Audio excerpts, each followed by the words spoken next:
Mga kwento na lagi.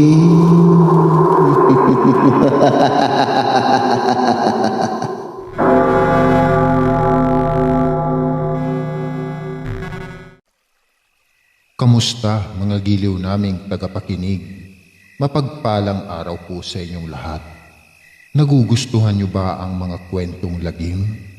Pwede kayong mag-send sa amin ng mga kwentong katatakutan sa link provided sa baba. I-comment niyo po kung nasaan kayong lugar para ma-shoutout namin kayong lahat. At sa mga gustong magpa-shoutout, i-comment niyo na lang po kung nasaan kayo at kung ano ang pangalan po ninyo. Maraming salamat mga giliw naming tagapakinig. Ang mga taga-probinsya ay sanay ng marinig ang tunog na nililikha ng mga kuliglig ng hangin ng paggaspas ng mga dahong tinatangay nito. Ang mga tunog na iyon ay bahagi na ng bawat gabi nila, ngunit ang tunog na batid nilang mula sa isang aswang na kung tawagin ay tiktik. Iyon ang naghahatid sa kanila ng kilabot na hindi nila makasanayan. Kapag daw malapit ang dinig nila rito, ibig sabihin ang tiktik ay nasa malayo pang distansya. Ngunit kung malayo naman ang dinig nila rito, nangangahulugan na ito ay malapit na. Nung gabing iyon, nakakangilabot ang sigaw na pumapailan lang sa katahimikan ng gabi. Ang mga residente ng liblib na baryo na nakarinig ay nanghilakbot. Nagtakip ng tenga, ngunit wala isa man ang nagkaroon ng lakas ng loob na alamin ang senaryo sa likod ng makapanhinindik balahibong sigaw na iyon. Kinabukasan, kasabay ng bukang liwayway, ay bumungad sa kanila ang balitang isang buntis ang nawalan ng sanggol dahil sa tiktik na umatake kagabi.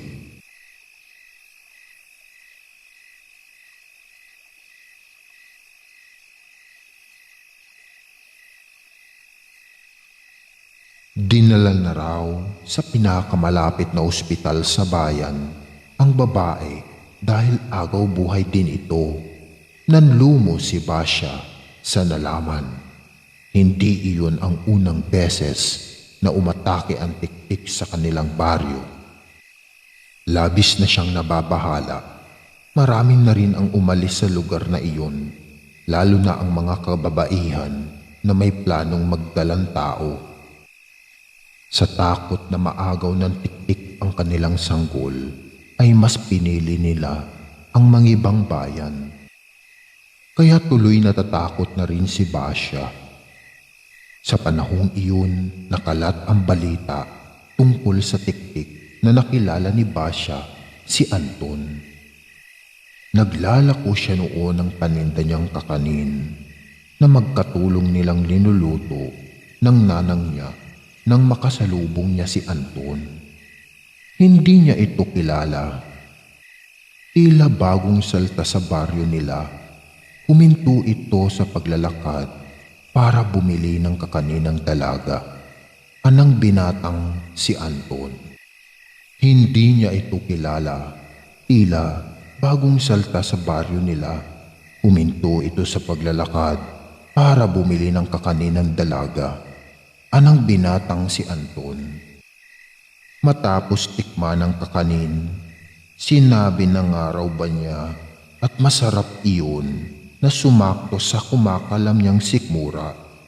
Bibili pa raw siya ng isa. Natuwa naman si Basya. Subalit ang tuwa ay agad na palitan ng pagkataranta ng biglang bumuhos ang malakas na ulan. Wala pa naman siyang dalang payong. Si Anton ay agad pinitas ang malaking dahon ng gabi at ipinandong sa dalaga. Tapos ay hinila niya ito sa luma at sira ng waiting shed na yari sa kahoy. Kahit papano naman ay may konti pa itong bubong na nagsisilbing silungan nila. Nagpasalamat si Basya sa ipinakitang malasakit ni Anton. At doon na nga nagsimula ang pagkakaibigan sa pagitan nila. Mula noon ay naging suki na ni Basya sa paninda niyang kakanin si Anton. Minsan pa ay tumutulong ito sa kanilang mag-ina sa pagluluto niyon. Kaya naman ang dalaga ay hindi maiwasang hindi mapalapit ang loob. Sa binatang may maamo ng mukha ay may maamo pang pag-uugali. Hanggang sa dumating na nga sila sa punto na nagkakahulugan na ng loob at nagkaroon din ng lakas ng loob si Anton na sabihin kay Basya ang nilalaman ng puso niya. Dahil umiibig din naman siya sa binata, kaya't hindi na masyadong pinatagal ng dalaga ang paghihintay ni Anton sa kanyang sagot. Tulad ng matamis nilang kakanin, ay ibinigay niya rito ang matamis niyang oo. Ang pag-iibigan ni na Anton at Basya ay naging huwaran ng mga kadalagahan at kabinataan sa baryo. Lahat halos sa kanilang lugar ay nagnanais na magkaroon ng pag-ibig na tulad ng sa kanila. Kasabay niyon ay may patuloy na pag-atake ng tiktik tuwing gabi. Masyado lang itong madulas na kahit ang mga nagruronda ay nahihirapang mahuli ang mapamerwisyong aswang na iyon. Hindi naglaon, sina Basya at Anton ay nagsama sa iisang bubong. Sabi ni Anton, huwag daw mag-alala ang dalaga. Sa oras na makaipon siya ay ihaharap niya ito sa dambana. Hindi naman nagawang tumutol ng nanang ni Basya sa pagsasama ng dalawa dahil ang anak niya ay nagdadalang tao na. Isang gabi, habang magkatabi sa higaan, sinabi ni Basya kay Anton na natatakot siya sa kanyang pagbubuntis. Dahil tiyak na naaamoy na siya ngayon ng gumagalang tiktik sa kanilang baryo. Hinawakan ni Anton ang kamay niya at sinabi nito na sa oras daw na makita ni Basya ang tiktik ay huwag na huwag itong magdadalawang isip na patayin ito gamit ang patalim na lagi nilang inilalagay sa ilalim ng unan. Sinabi naman ni Basya, paano kung hindi niya makaya? Tinignan siya ni Anton sa mga mata bago sinabing ang tiktik ay wala sa sariling katinuan. Sa mga oras na ito ay nasaan yung aswang. Wala itong ibang nasa isip kundi ang makuha ang biktima at malapa ito. Gugustuhin ba niya na maging pagkain nito ang sanggol sa sinapupunan niya? Hindi raw sa lahat ng pagkakataon ay nasa tabi niya siya, kaya kailangan niyang maging matapang at buo ang loob sa oras na wala siyang ibang maaasahan na makakaligtas sa kanilang mag-ina, kundi ang sarili niya. Tinandaan naman ni Basya ang sinabing iyon ni Anton sa kanya. Isang gabi, nagising si Basya na wala sa tabi niya si Anton. Nag-alala siya kaya't bumangon siya at tinignan ito sa ibang sulok ng bahay. Paulit-ulit itong tinawag ni Basya, ngunit wala siyang nakuhang tugon. Nakaramdam siya ng takot dahil siya lang mag-isa roon. Nakabukod na kasi sila ng bahay sa nanang niya at mga kapatid nang bigla siyang mapatingala sa bubungan.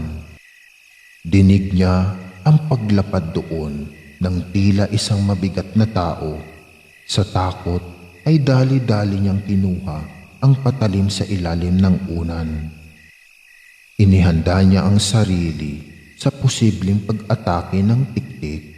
Puno man ng kaba ang dibdib, ay sinabi ni Basya sa sanggol sa kanyang sinapupunan na handa siyang protektahan ito kahit na anong mangyari.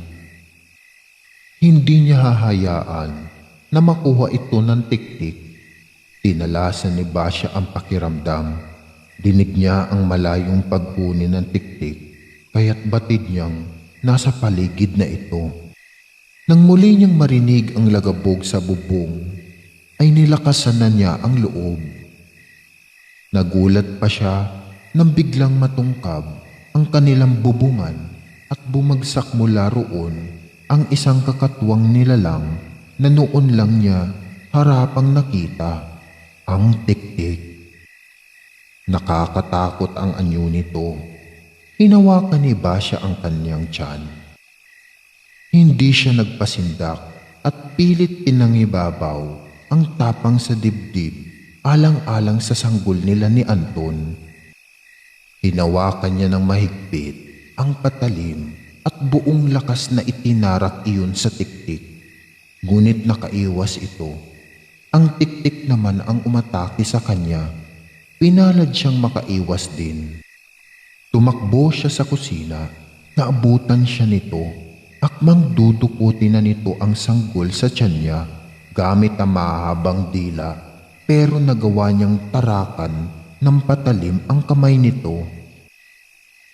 Sa pagpapambuno nila ay natabig niya ang bangang lalagyan ng asin. Kasabay ng pagbagsak niya sa sahig. Hayok na ang tiktik na makuha ang sanggol, kaya't hindi nito alintana ang tumapon na asin sa sahig. Kinubabawan nito si Basya. Dumakot naman ang asin si Basya at isinungalngal sa nakangangang bunganga ng tiktik.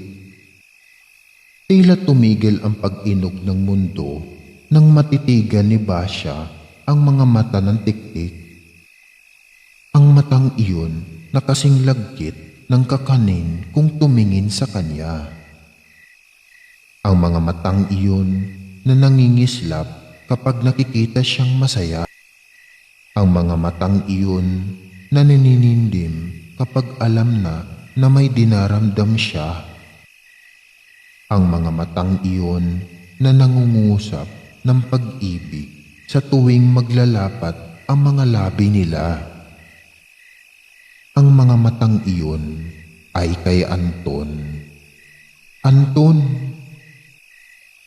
Naalala niya ang sinabi ni Anton na kapag ang tiktik ay nasa anyong aswang, ito ay wala sa sarili, kaya kailangan niyang maging matapang at buo ang loob para sa kanilang sanggol.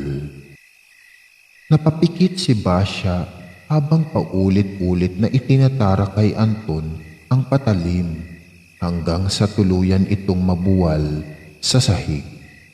Napaiyak na lang si Basya. Habang nakahandusay sa sahig, ay unti-unting bumabalik sa anyong tao si Anton.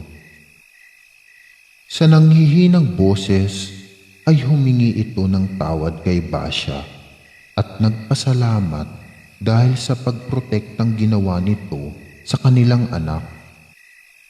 Sana raw ay maalala siya ni Basya bilang si Anton na nagmahal sa kanya ng lubos at hindi bilang isang tiktik na sumpang taglay ng kanilang pamilya. Isang mahigpit na yakap at pagluha ang naging tugon ni Basya. Hindi niya binitawan ang kamay nito hanggang sa tuluyan nitong ipinikit ang mga mata. Binigyan ni Basya ng maayos na libing si Anton. Ang sabi niya sa kanyang pamilya at kanilang mga kabaryo, namatay si Anton dahil sa pagtatanggol nito sa kanilang mag-ina mula sa umataking tiktik. Mas mabuting siya na lamang ang makaalam ng tunay na pangyayari. Hinayaan niyang makasama ni Anton sa libing ang mapait nitong lihim.